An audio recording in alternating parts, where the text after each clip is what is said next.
آزاد کشمیر قانون ساز اسمبلی کے انتخابات کا دوسرا مرحلہ جاری ہے۔ لاہور میں مہاجرین کی نشست اہل 41 ویلی 2 اور اہل 34 میں پولنگ کا وقت ختم ہو چکا ہے۔ ووٹوں کی گنتی جاری ہے۔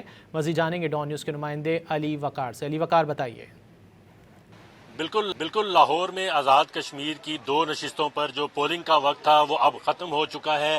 دن بھر جو لاہور میں پولنگ سٹیشن قائم کیے گئے تھے اس میں ایل اے 34 اور ایل اے 41 کی 2 کانسٹیچوئنسیز تھی، جس میں مجموعی طور پر 12,500 کے قریب مرد اور خواتین ووٹر رجسٹرڈ تھے جنہوں نے اپنا حق رائے دہی استعمال کرنا تھا۔ تاہم یہاں پر پولنگ کا جو عمل ہے وہ تو پرامن طریقے سے جاری رہا، لیکن ٹرن آؤٹ کے حوالے سے یہی کہا جا رہا ہے کہ 20 سے 25% یا میکسیمم 30% تک ٹرن آؤٹ رہنے کی توقع کی جا رہی ہے۔ خواتین کی بہت بڑی تعداد جو ہے انہوں نے اس الیکشن میں حصہ لیا۔ جو لاہور میں کشمیری مہاجرین کے ووٹرز یہاں پر رجسٹرڈ تھے اس میں خواتین بڑی تعداد میں موجود رہیں، اور یہاں پر ہم نے دیکھا کہ دن بھر پاکستان پیپلز پارٹی، جو آئی پی پی ہے، جماعت اسلامی ہے، مسلم لیگ نون، ان کے کینڈیڈیٹس اپنے ووٹر کو یہاں پر لاتے رہے ووٹ کاسٹ کروانے کے لیے۔ تاہم پیپلز پارٹی کو شدید تحفظات کا سامنا رہا کہ یہاں پر حکومت کی جانب سے سرکاری مشینری کا بھرپور استعمال کیا جا رہا ہے۔ مبینہ طور پر ان کی جانب سے یہ الزام عائد کیا گیا۔ ابھی ووٹوں کی گنتی جاری ہے،